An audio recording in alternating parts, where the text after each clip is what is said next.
Majapahit.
Alkisah Raja Bangah.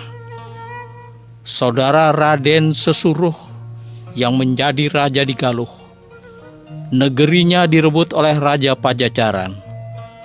Lolos dari kerajaannya, bertemu adiknya di desa Majapahit. Setelah menjelaskan musibah yang dialaminya, lalu bersepakat untuk menyerbu kerajaan Pajacaran. Serbuan itu pun terjadi. Setelah runtuhnya negara Pajajaran, Raden Sesuruh menjadi raja di Majapahit. Orang-orang di seluruh tanah Jawa taat semua.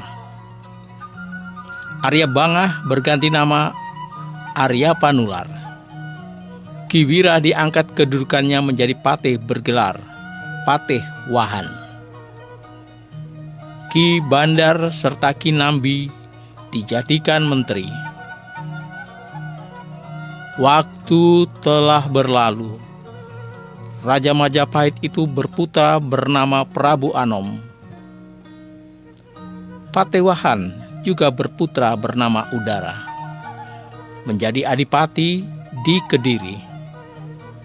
Setelah mangkat, Prabu Sesuruh diganti putranya menjadi patih Kiai Wahan. Suatu hari sang raja penguasa baru punya niat mau berburu di hutan. Patih Wahan tidak setuju, sebab baru saja menjadi raja. Para abdi belum bersujud semua.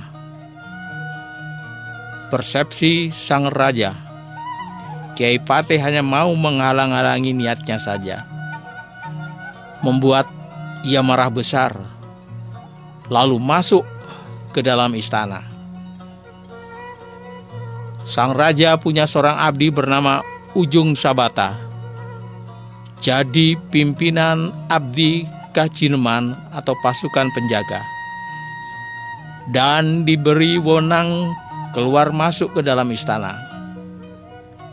Mengetahui bahwa sang raja marah besar, sebab dicegah kehendaknya oleh Kiai Patih, ia lalu menghadap sang Prabu. Banyak sekali usahanya untuk memanas-manasi, semakin membuat sang raja marah, sampai memerintahkan Ujung Sabata supaya menculik Patewahan. Ia dipinjami pusaka keris bernama Kiai Jangkung Pacar. Ujung Sabata segera melaksanakan perintah. Patewahan tewas, dihabisi di rumahnya sendiri. Istri dan anaknya diambil dan dibawa ke dalam istana. Sepeninggalan Patewahan, sang raja melanjutkan niatnya untuk berburu ke hutan dengan permaisurinya, diikuti oleh para abdinya. Begitu asiknya berburu, sang raja sampai terpisah dengan abdi dalamnya. Putra Patewahan yang menjadi adipati di Kediri sudah mendengar berita bahwa ayahandanya dibunuh oleh sang raja. Ketika tahu bahwa sang raja sedang berburu di hutan, ia naik kuda sambil membawa tombak mencari sang raja, berniat untuk membalas dendam. Ketika bertemu sendirian, sang raja ditusuk tombak sampai tewas. Tahta kerajaan kemudian digantikan putranya yang bernama Adiningkung. Prabu Adiningkung berputra Hayam Wuruk. Hayam Wuruk berputra Lembu Amisani. Patihnya bernama Deming Wular. Lembu Amisani berputra Bratanjung. Bratanjung berputra Raden Alit. Setelah menjadi raja bergelar Brawijaya. Patihnya bernama Gajah Mada. Sang Prabu Brawijaya bermimpi punya istri putri dari negeri Cempa. Paginya setelah bangun dari tempat tidur, memanggil Kiai Patih.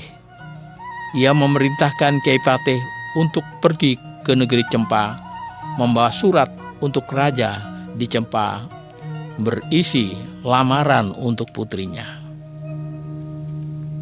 Patih Gajah Mada lalu berangkat naik kapal karena negeri itu terletak di seberang lautan. Perjalanan selamat sampai di tujuan.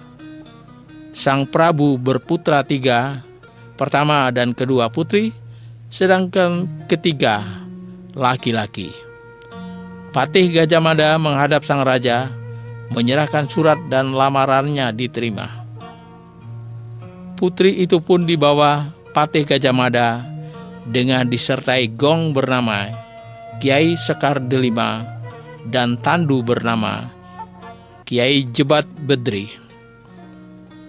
Patih lalu kembali selamat sampai di Majapahit. Putri dipersembahkan kepada sang Prabu Brawijaya. Sang Prabu di Cempa tadi kedatangan orang dari tanah seberang bernama Makdum Ibrahim Asmara. Ia memohon agar sang raja masuk Islam.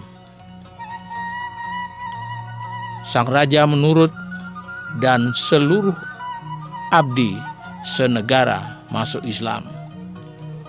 Putrinya tinggal 1 orang dinikahkan dengan Makdum Ibrahim Asmara. Sepeninggal sang Prabu, ia digantikan putranya laki-laki. Di tengah hutan di bawah kekuasaan Majapahit ada Raseksi atau raksasa wanita sedang bertapa bersama seluruh saudaranya laki-laki maupun perempuan. Raksasa perempuan tadi sangat ingin jadi istri Prabu Brawijaya. Menyadari rupa dirinya raksasa, bisa dipastikan tidak akan kesampaian keinginannya. Ia lalu menjelma menjadi perempuan sangat cantik bernama Endang Sasmitapura. Kemudian minta izin kepada saudaranya, berniat menghadap sang Prabu Brawijaya. Saudaranya merelakan. Sesampainya di Majapahit, semua orang sangat kagum melihat kecantikannya, sampai terdengar oleh sang raja. Lalu memerintahkan ke istana, dijadikan selir. Lama-kelamaan Endang Sasmitapura mengandung, ingin makan rujak mentah, lalu menjelma lagi menjadi raksasa. Sang raja terkejut serta sangat murka mengambil tombak, Endang Sasmitapura akan dibunuh. Tetapi tidak terlaksana, sebab segera lari kembali ke hutan lagi. Setelah sampai di hutan, raksasa perempuan itu punya anak laki-laki tampan parasnya. Diberi nama Kidilah. Setelah Kidilah dewasa, bertanya kepada ibunya, siapa ayahnya? Setelah ibunya menjelaskan, Jakadilah lalu berpamitan akan pergi ke negeri Majapahit, berniat mengabdi ke sang raja. Dicegah, tidak bisa. Ia memaksa pergi. Sesampainya di Majapahit, bertemu dengan Patih Gajah Mada di pertemuan agung. Setelah menjelaskan yang menjadi kemauannya, lalu dihadapkan ke sang raja. Sang raja mengizinkan Jakadilah dijadikan abdi pengawal. Ketika Prabu Brawijaya ingin berburu ke tengah hutan, Jakadilah mohon tidak perlu susah-susah sang raja berburu ke tengah hutan. Dia sanggup menggiring macam-macam buruan di hutan ke alun-alun. Sang raja menurut. Tetapi jika tidak bisa mendatangkan, akan dikenai hukuman mati. Jakadilah lalu berangkat ke hutan, menemui ibunya memberitahu apa yang jadi kesanggupan kepada sang raja di Majapahit. Ibunya bersedia mengumpulkan bermacam-macam binatang buruan di hutan. Setelah semua binatang perburuan sudah terkumpul, lalu digiring oleh Jakadilah sampai di alun-alun Majapahit, membuat gembira hati sang raja. Jakadilah diterima segala karyanya. Selesai berburu, Jakadilah diangkat kedudukannya menjadi raja di negeri Palembang. Diberi gelar Arya Damar dan disertai abdi 10.000 orang. Arya Damar lalu berangkat dari Majapahit, berhenti di Gresik. Alkisah sang Prabu Brawijaya beristri lagi dan memperoleh putri dari Cina. Istri tua dari Cempa sangat kecewa, tidak rela dimadu dengan putri Cina. Ia minta supaya dipulangkan ke orang tuanya jika istri mudanya itu tidak disingkirkan. Karena besar kasihnya terhadap istri pertama, Prabu Brawijaya tidak sanggup memulangkan putri Cina ke negerinya. Sang raja lalu memanggil Patih Gajah Mada untuk diutus menyerahkan putri Cina itu kepada Arya Damar dengan disertai surat. Patih Gajah Mada berangkat membawa putri Cina itu.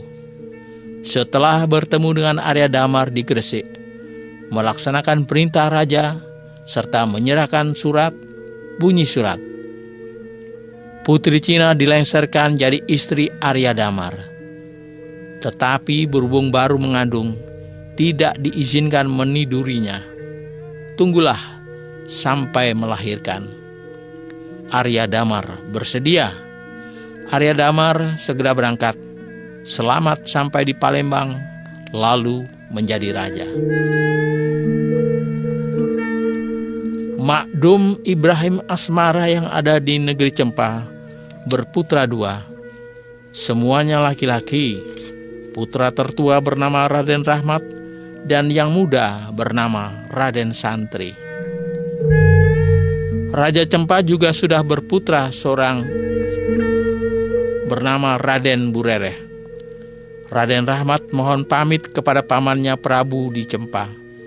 Mohon untuk ke Jawa dengan adiknya akan menengok pamannya, Raja Majapahit. Sang raja mengizinkan, tetapi Raden Burereh supaya diajak.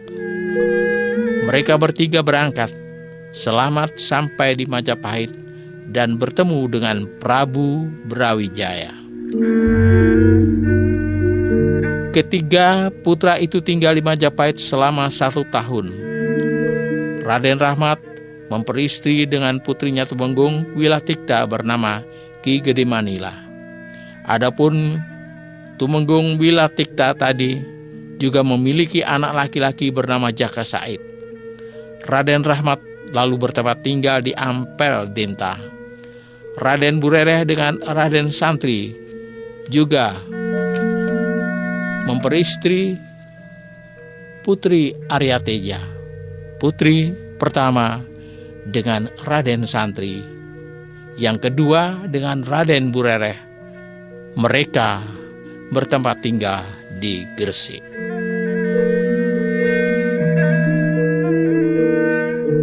Sunan Giri dan Sunan Bonang. Alkisah ada Maulana dari negeri Juldah ke Jawa bernama Syekh Wali Lanang yang dituju Ampel Denta untuk berbagi ilmu dengan Sunan di Ampel Denta. Setelah beberapa waktu ada di Ampel Denta, lalu melanjutkan perjalanan lagi ke timur lurus sampai di Blambangan. Tiba di dusun Purwasata.